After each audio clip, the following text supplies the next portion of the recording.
Y el contacto a esta hora es con nuestro analista internacional Cristian Cárdenas, porque vamos a analizar dos temas que tienen preocupados al mundo. Primero, en el hemisferio nuestro, en el hemisferio de América, un hecho sin antecedentes cercanos. En la Embajada de México, en el territorio de Ecuador, tropas policiales irrumpieron, rompiendo el principio de soberanía nacional de México y sacaron a un opositor condenado allí. Y el segundo tema, pues el tema de la tensión que hay entre Irán, Israel y Estados Unidos. En primer lugar, Cristian, bienvenido a Radio Guatapurí. Muy buenos días. Muy buenos días, Andrés. Gracias por la invitación. Empecemos por Ecuador. ¿Qué lleva al gobierno de Ecuador a romper un principio que se considera sagrado, que las embajadas son inviolables, son intocables, que son una extensión del territorio del país eh, que está en sede del país anfitrión?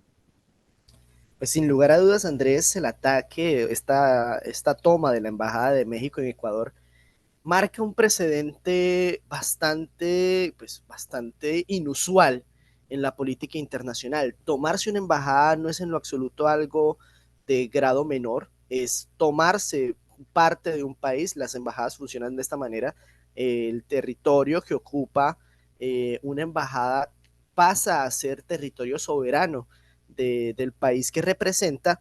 Así que Ecuador, al entrar a la Embajada de México en Quito, básicamente casi que fue, se puede decir que fue una invasión a territorio mexicano. Todo esto a razón de que la búsqueda y captura de Jorge Glass, expresidente de Ecuador, quien está siendo investigado por peculado en el país y quien ya había cumplido una pena por corrupción, por todo lo que fueron los asuntos del caso Odebrecht. Pues bien, Jorge Glass se encontraba en esta embajada desde el 20, perdón, desde el 7 de diciembre del año pasado, y allí pues básicamente estaba como en calidad de lo que vendría a ser como una especie de huésped. Esta condición de huésped con la que se encontraba pues básicamente le permitía quedarse en esta embajada por un tiempo indefinido. Pero ¿qué pasó?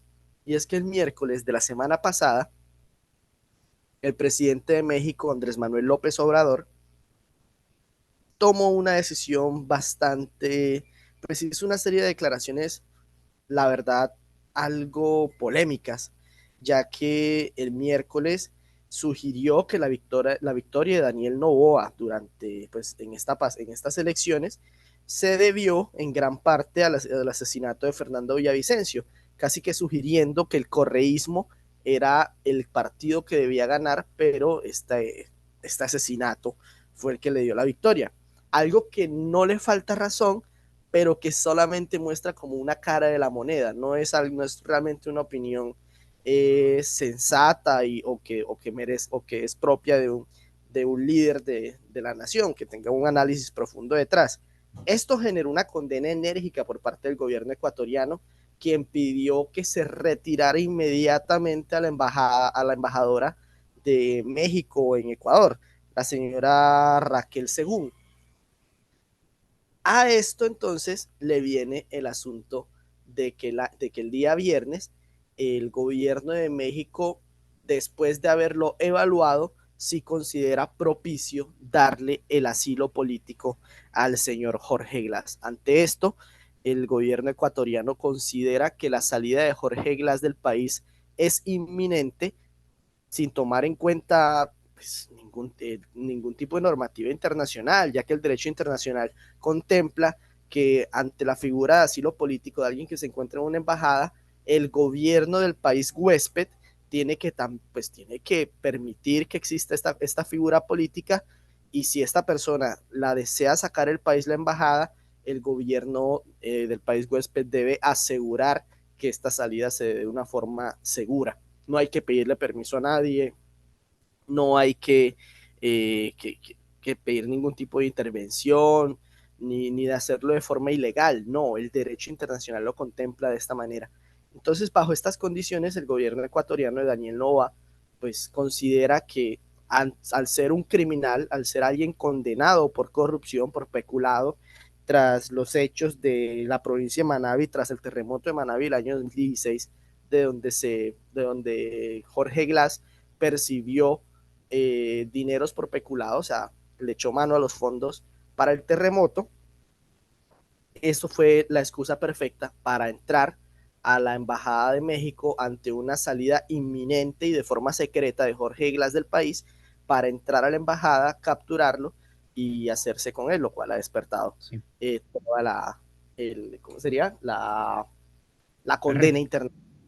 Perfecto, sí. Y está claro que ni siquiera el hecho de que el señor Jorge Glass haya sido condenado justifica la invasión de la embajada de México en Ecuador. Es decir, hay un principio de derecho internacional que es la soberanía territorial. Las embajadas son extensiones de los territorios en los países huésped, como usted muy bien indica. Pero más allá de esto, aquí vemos entonces una jugada muy arriesgada del gobierno Noboa, Cristian, y es el tema que empieza ya, primero la comunidad internacional en su gran mayoría ha rechazado este tipo de acto porque dicen, si le hace esto a México, lo podría hacer después en otro caso con otro país latinoamericano, europeo u otro país del mundo. Pero además, podemos empezar decir que aquí ya empieza el gobierno Noboa a mostrar ya un talante claramente autoritario, incluso mucho más que el de el señor de Nicaragua, el presidente de El Nayib Salvador, Bukele, Nayib Bukele, que pues Nayib Bukele no ha llegado hasta tanto, es decir, el tema de su política carcelaria es un tema interno que pues, se le puede criticar, pero llegar a violar digamos, la soberanía de un país invadiendo una embajada, eso esa línea roja no ha sido cruzada. ¿Qué puede pasar o qué repercusiones le pueden pasar a Ecuador por tanto externas, es decir, con la comunidad internacional, como internas a raíz de esta decisión que es objeto de censura? pues hay que decir las cosas como son. Sí, todo esto se escuda detrás de esta imagen que tiene el gobierno de Daniel Noboa de ser cero impunes ante la corrupción y cero impunes ante todos los hechos que ha vivido el país recientemente, porque hay que decir las cosas como son. El gobierno de Daniel Noboa está acusando toda la oleada de violencia y narcotráfico existente en el Ecuador detrás de la figura de la corrupción, una corrupción imperante en el país que ha penetrado las principales instituciones del país. Entonces, bajo estas condiciones es que ellos dicen, no, pues en nuestra lucha contra la corrupción no hay que permitir ningún tipo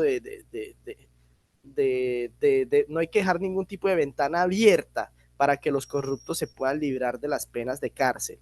Así que, bajo este principio, sí, autoritario, como bien lo dictas, Andrés, se lanzan a esta invasión que fue en lo absoluto injustificada, completamente fuera de lugar y que violó muchas normas del derecho internacional, ya que también se habla que se sometió incluso a Roberto Conseco, jefe de la misión consular mexicana en Ecuador.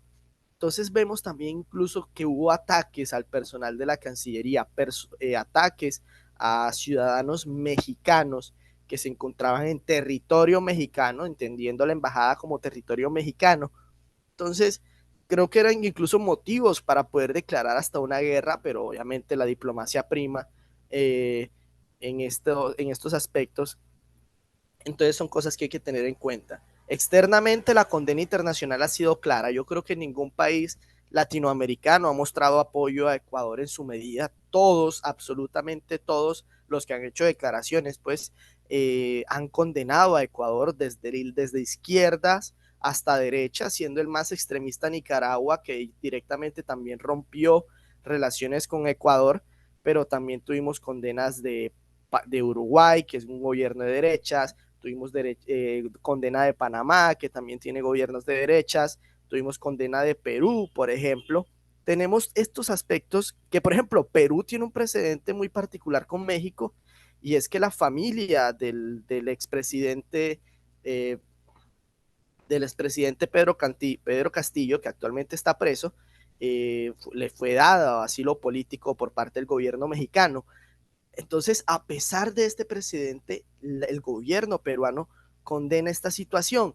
Por otra parte, de forma interna, ya el correísmo, porque hay que decir las cosas, Jorge Glass fue ministro durante el gobierno Correa y fue la cabeza de Correa, pues, ¿cómo dice? El sucesor de Correa como vicepresidente durante el gobierno de Lenín Moreno, y fue durante este mandato en el cual fue destituido y capturado por el proceso de corrupción de Odebrecht. Pues bueno, pues bien, el correísmo, que tiene más de 50 escaños en el Congreso, siendo la mayoría, pues ya se declaró en oposición al gobierno de Daniel Noboa, condenando el autoritarismo de este, y Luisa González, la que fue candidata del correísmo, ha condenado enérgicamente los hechos y está pidiendo incluso la dimisión del mandatario. Entonces ahora Ecuador va a entrar en una etapa muy particular, que por ejemplo, o sea, actualmente los ecuatorianos que quieran viajar a México tienen que hacerlo con una visa, y son visas de corto plazo, por ejemplo. Entonces se están calentando las cosas en lo diplomático de nuestro continente. Sí, infortunadamente no creo que le salió mal la jugada al gobierno de Noboa al autorizar esta incursión. Hasta el alcalde de Quito, Pavel Muñoz, calificó lo sucedido como inaceptable y una vergüenza mundial. Cambiemos de tema porque hay también preocupaciones y de verdad mucho más grandes que las que ocurren en este lado del hemisferio. Vámonos al Medio Oriente porque hay alerta máxima en Israel ante el temor de un inminente ataque de Irán en represalia por el ataque que hizo el ejército israelí a su embajada. También, fíjese, la embajada de Irán en Damasco, Damasco, capital de Siria, en la que murió uno de sus generales. ¿Qué tan probable es que Irán responda con mucha violencia tanto a Israel como a blancos de Estados Unidos, Cristian? Andrés, sin lugar a dudas, las embajadas han sido la manzana de la discordia esta semana en temas geopolíticos.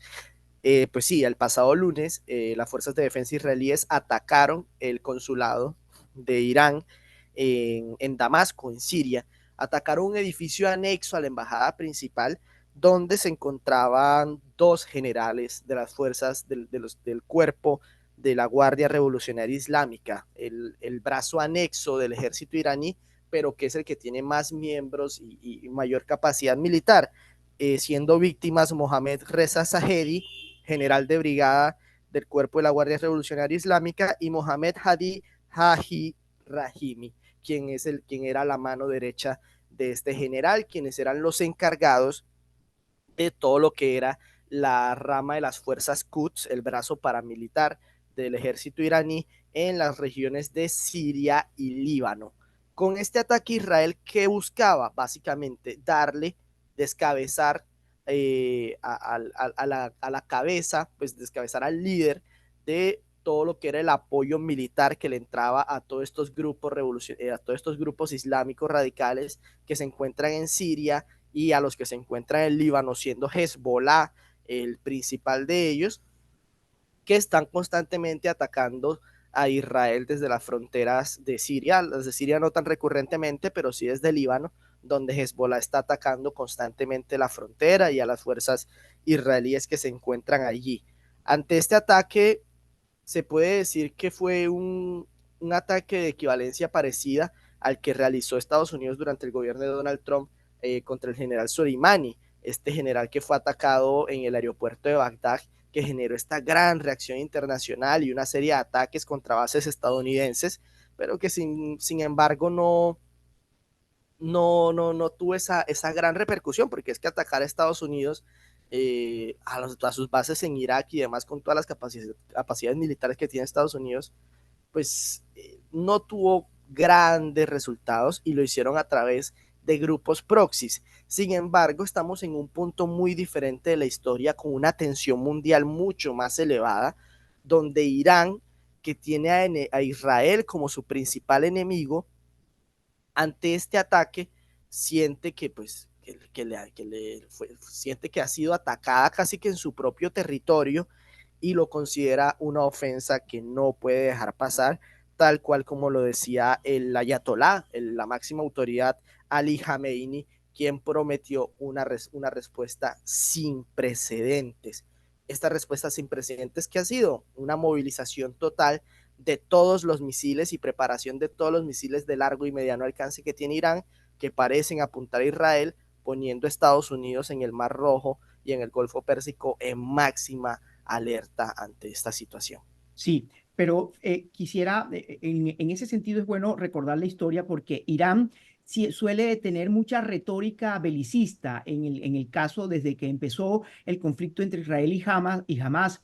Ha sido muy retórico, pero digamos, no ha atacado de manera directa a Israel, sino indirectamente apoyando a Hezbollah, como usted lo indicaba, en Siria y en el Líbano, pero no ha habido un ataque directo. En esta ocasión es posible que esa tendencia que se ha mostrado en meses anteriores se quiebre y haya ya como tal, digamos, ataques con misiles al territorio israelí desde Irán. Pues yo creo que las cosas ahorita mismo se puede decir que estamos en un punto donde la amenaza es realmente seria. Estamos viendo que, por ejemplo, ante los ataques de grupos proxies, Israel no se preocupa tanto, pues a pesar de que, por ejemplo, la gran amenaza que han sido los hutíes, por ejemplo, también en Yemen, que le han lanzado misiles de mediano y largo alcance a Israel provistos por Irán, que no son los mejores misiles que tiene Irán bajo su poder, pero sin embargo han sido misiles que son capaces de atravesar desde Yemen, que está en toda la punta de la península arábiga, hasta cruzar todo el cielo de Arabia Saudí para llegar hasta el territorio israelí.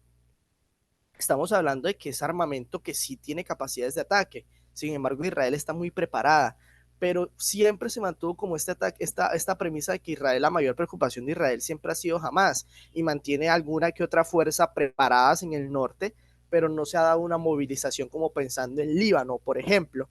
Sin embargo, en este caso, estamos viendo un Israel que está mandando a recoger a todos su personal diplomático a lo largo del globo, no solamente en países de Medio Oriente o países cercanos, sino que a todas las embajadas se pusieron en alerta máxima. Sí, y es precisamente porque creen que el escenario más probable de ese Israel es no que se ataque el suelo israelí como tal, sino a las embajadas. Es decir, que los blancos del posible ataque de Irán sean más en territorio foráneo, es decir, en las embajadas que ellos tienen en otros países. Lo cual en esta ocasión hay que meter a otro que hace falta, que es Estados Unidos. También Estados Unidos podría ser objeto de este tipo de ataques como principal aliado de Israel, ¿cierto, Cristian? Claro, es que Israel es el principal aliado de Estados Unidos en la región, a pesar de todas las crisis que se están viviendo actualmente por la situación humanitaria en Gaza.